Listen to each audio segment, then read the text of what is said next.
brought to you by...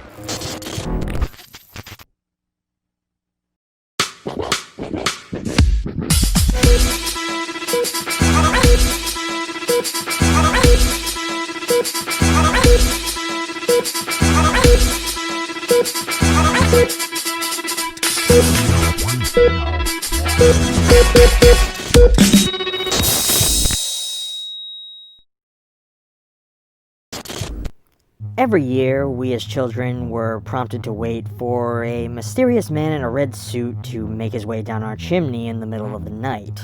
He was said to leave us presents in exchange for some milk and cookies. But how exactly do we know he didn't mean us any harm? How do we know he wasn't brandishing an axe and sought the blood of us young children? These thoughts and more are why today I wanted to look at some of film history's greatest Santa slashers.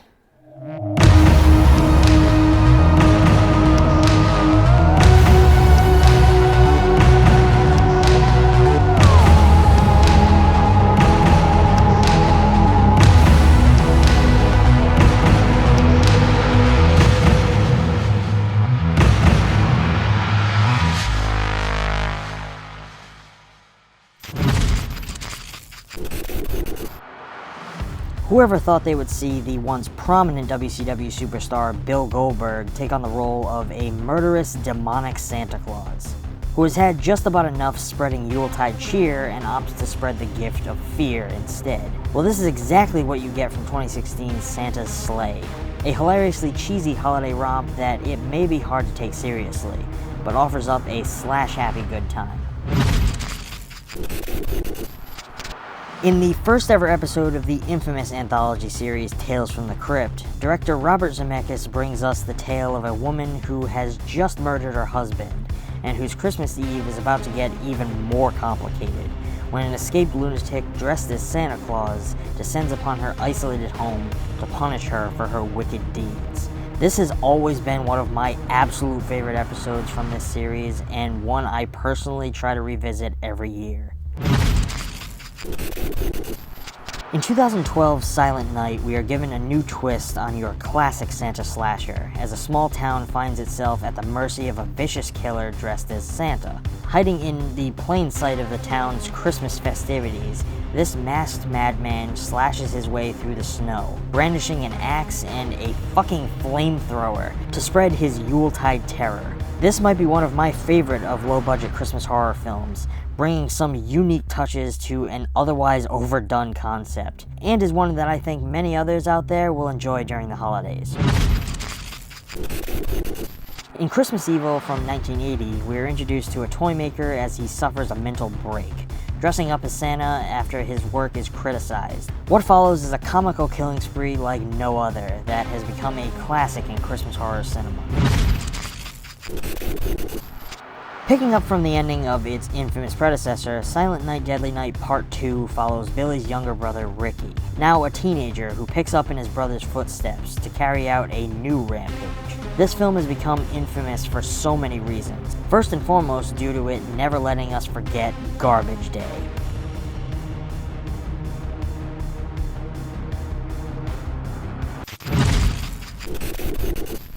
While this indie production from Todd Nunes is nothing to write home about, All Through the House does deliver on as brutal of a killer Santa Claus as any other, mashing up elements of killer Santas that have come before, like Billy from Silent Night Deadly Night, with elements of Leatherface and the Texas Chainsaw Massacre. It creates a character that is pretty fun to watch in a film that is somewhat laughably bad. For the right audience in the right circumstance, it could be a good time.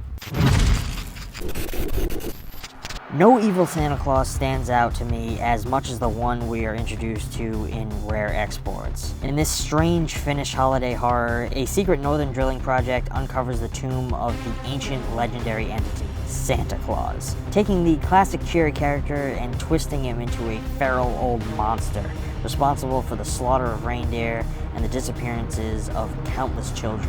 This is possibly the most unique take on the character that I have personally ever seen, and one that is more than a fun experience.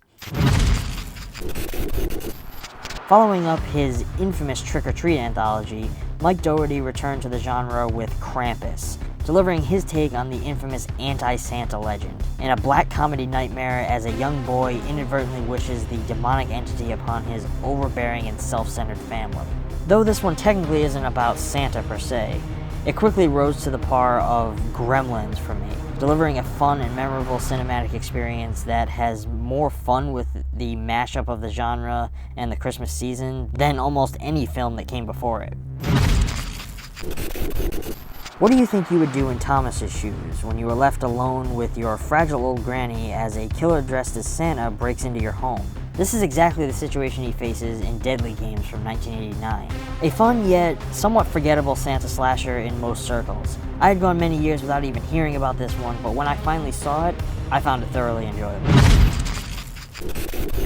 Coming in to sever the thread of our list with a well-placed axe swing, of course, is Billy from the infamous Silent Night, Deadly Night. A killer so reviled that this film was violently attacked by protesting parents who tried desperately to bury the film for good. However, you can't keep a good slasher down, as millions of us have rewatched Billy's bloody rampage year after year. This one had it all: blood, sex, abuse, and twisted characters who all seem hell-bent on pushing our killer to his breaking point. The coolest part of this one for me is how it chooses to place the vicious killer as the centerpiece of the film. It allows us to follow along after a dark event in his past shapes him into the madman he is to become. To this day, it's a fun and unique experience that I have yet to find since. But that's all for today, friends. Be sure to tune in next month for another Top 10 Tuesday. If you enjoyed this video, please feel free to give it a thumbs up. If you want to show us your support, please consider checking us out on Patreon, where for as little as $1 a month, you can open up a wide range of rewards and help keep fresh content coming your way. As always, feel free to leave your thoughts down below. Don't forget to subscribe, and I will catch you all next time. Thanks for watching.